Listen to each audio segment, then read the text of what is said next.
தாராபுரத்தில் நெடுஞ்சாலைத்துறை சாலை பராமரிப்பு ஊழியர்கள் திறன்மிகு இல்லா சங்கம் சார்பில் உள்ளிருப்பு போராட்டம் நடைபெற்றது. திருப்பூர் மாவட்டம் தாராபுரத்தில் அலங்கியம் ரோட்டில் உள்ள நெடுஞ்சாலைத்துறை கோட்பொறியாளர் அலுவலகத்தில் தமிழ்நாடு நெடுஞ்சாலைத்துறை சாலை பராமரிப்பு ஊழியர்கள் திறன்மிகு இல்லா சங்கம் சார்பில் உள்ளிருப்பு போராட்டம் நடைபெற்றது. இந்த போராட்டத்திற்கு தமிழ்நாடு நெடுஞ்சாலைத்துறை சாலை பராமரிப்பு ஊழியர்கள் சங்க தலைவர் வைரவன் தலைமை தாங்கினார். இதில் நெடுஞ்சாலைத்துறை முதன்மை இயக்குனர் உத்தரவை அமல்படுத்திட வேண்டும், முதுநிலை பட்டியலை ரத்து செய்திட வேண்டும், அரசு விதிமுறைக்கு மாறாக பதவி உயர்வு வழங்கியதை பதவி இறக்கம் செய்திட வேண்டும் உள்ளிட்ட கோரிக்கைகளை வலியுறுத்தி கோஷங்கள் எழுப்பப்பட்டன.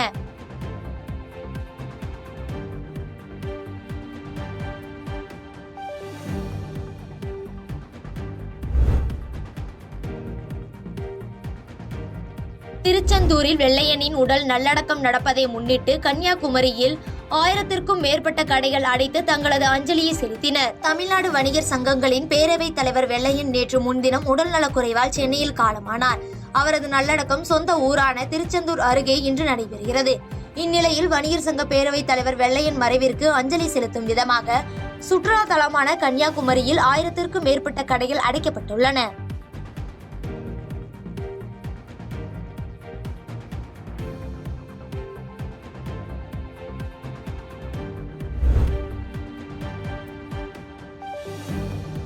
வெள்ளையனின் உடல் நல்லடக்கம் நடப்பதை முன்னிட்டு சுமார் 40,000 கடைகள் தூத்துக்குடி மாவட்டத்தில் அடைத்து தங்களது அஞ்சலியை கடை உரிமையாளர்கள் செலுத்தியுள்ளனர். தூத்துக்குடி தமிழ்நாடு வணிகர் சங்கங்களின் பேரவைத் தலைவர் வெள்ளையன் இறுதிச் சடங்கு இன்று தூத்துக்குடி மாவட்டம் திருச்செந்தூர் அருகே உள்ள பிச்சிவிளை கிராமத்தில் நடைபெற உள்ளது.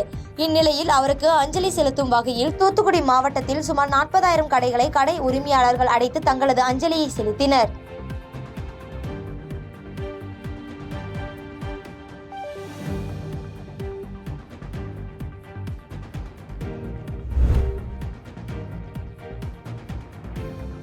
தூத்துக்குடி மாநகராட்சி பகுதியில் அனைத்து கட்டமைப்பு வசதிகளும் முறைப்படுத்தி நிறைவேற்றி இருப்பதால் மாசு குறைந்துள்ளது என்று மேயர் ஜெகன் பெரியசாமி தெரிவித்துள்ளார். தூத்துக்குடி மாநகராட்சி மில்லர்புரத்தில் உள்ள மேற்கு மண்டல அலுவலகத்தில் நடைபெற்ற குறைதீர்க்கும் நாள் முகாமிற்கு மாநகராட்சி ஆணையர் மதுபாலன் தலைமை வகித்தார்.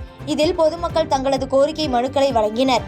இதில் கலந்து கொண்டு பேசிய மேயர் ஜெகன் பெரியசாமி, மேற்கு மண்டலத்தில் 3ஆம் கட்ட குறைதீர்க்கும் முகாம் நடைபெற உள்ளதாகவும் இதில் பெறப்படும் மனுக்கள் அனைத்தும் முறையாக பதிவு செய்யப்பட்டு அதில் சில மாற்றங்களுக்கு உடனடியாக ஆணைகள் வழங்கப்பட்டு மீதி 30 நாட்களுக்குள் தீர்வு காணப்பட உள்ளதாக தெரிவித்துள்ளார். மேலும் பேசிய அவர், தூத்துக்குடி மாநகராட்சி பகுதியில் அனைத்து கட்டமைப்பு வசதிகளும் முறைப்படுத்தி நிறைவேற்றியிருப்பதால் மாசு குறைந்துள்ளதாக தெரிவித்துள்ளார்.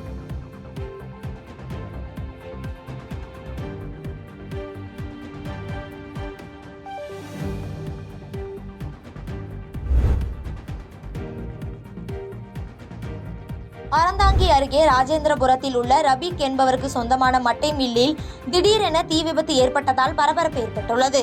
புதுக்கோட்டை மாவட்டம் அறந்தாங்கி அடுத்த ராஜேந்திரபுரம் பகுதியில் ரபீக் என்பவருக்கு சொந்தமான மட்டை மில் உள்ளது. இதனைத் தொடர்ந்து வழக்கம் போல் பணியாளர்கள் வேலை பார்த்து கொண்டிருக்கும் பொழுது எதிர்பாராத விதமாக டிராக்டரில் இருந்து தீ பரவியதாக கூறப்படுகிறது. இதனைத் தொடர்ந்து உள்ளே இருந்த பணியாளர்கள் வெளியேறியுள்ளனர். இதனையடுத்து உடனே தீயணைப்பு துறையினர் மற்றும் காவல்துறையினருக்கு தகவல் தெரிவித்துள்ளனர். தொடர்ந்து சம்பவ இடத்திற்கு விரைந்த அறந்தாங்கி தீயணைப்பு துறையினர் தீயை அணைக்கும் முயற்சியில் தீவிரமாக ஈடுபட்டு வருகின்றனர்.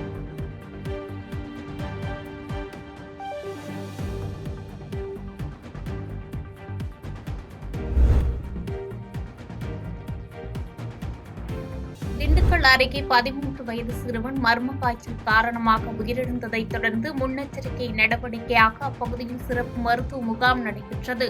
திண்டுக்கல் தாடிக்கும்பு பகுதியில் உள்ள பெரியகோட்டை ஊராட்சிக்குட்பட்ட பகுதிகளில் நடமாடும் மருத்துவமனை வாகனம் கொண்டுவரப்பட்டு 2 மருத்துவர்கள் 7 மருத்துவ குழுக்கள் ஊராட்சி சார்பாக கொசு ஒழிப்பு பணியாளர்கள் 20 பேர், தூய்மை பணியாளர்கள் 14 பேர் கொண்ட சிறப்பு மருத்துவ முகாம் நடைபெற்றது.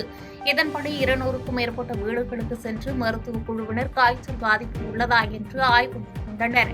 குறிப்பாக மந்தை பகுதியில் மருத்துவ முகாம் அமைக்கப்பட்டு அங்கு காய்ச்சல் மட்டுமின்றி பிரஷர், சுகர் போன்ற நோய்களுக்கு மருத்துவம் பார்க்கப்பட்ட நிலையில் சுற்றுவட்டார பொதுமக்கள் இம்முகாமில் கலந்து கொண்டு பயனடைந்தனர்.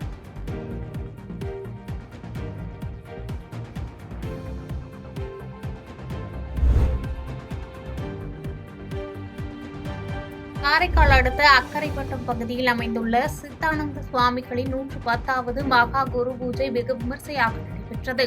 காரைக்கால் அடுத்துள்ள அக்கரைப்பட்டம் பகுதியில் அமைந்துள்ள அருள்மிகு சவுந்தரவல்லி அம்மன் சமேத ஸ்ரீ சோமநாத சுவாமி தேவஸ்தானம் ஸ்ரீ சிவசித்தர் சித்தானந்த சுவாமிகளின் மகா குரு பூஜை ஆண்டுதோறும் விமர்சையாக நடைபெறும். அவ்வகையில் இந்த ஆண்டு அருள்மிகு ஸ்ரீ சிவசித்தர் சித்தானந்த சுவாமிகளின் 110வது மகா குரு பூஜை வெகு விமர்சையாக நடைபெற்றது. முன்னதாக அஸ்வ பூஜை, கோ பூஜை மற்றும் சிறப்பு அபிஷேகமும் மகா தீபாராதனையும் நடைபெற்றது. இதில் ஏராளமான பக்தர்கள் பங்கேற்று சித்தர் ஸ்ரீ சித்தாந்த சுவாமியை தரிசனம் செய்தனர். தொடர்ந்து அன்னதானம் நடைபெற்றது.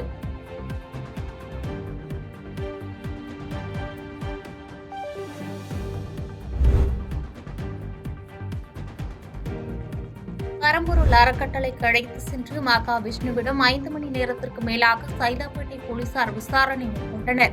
இதனால் திருப்பூர் மாவட்டம் காவல்துறையினரின் பாதுகாப்பு வளையத்திற்குள் கொண்டு வரப்பட்டது.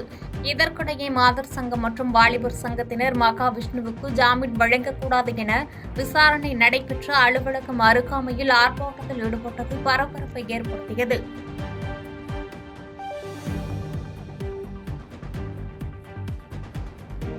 பாதகம் செய்பவரை கண்டால் நாம் பயங்கொள்ளலாகாது பாப்பா. மோதி மிதித்து விடு பாப்பா, அவர் முகத்தில் உமிழ்ந்து விடு பாப்பா. அண்மை செய்திகளை உடனுக்குடன் தெரிந்து கொள்ள இணைந்திருங்கள் இயம்நாடு தொலைக்காட்சியுடன்.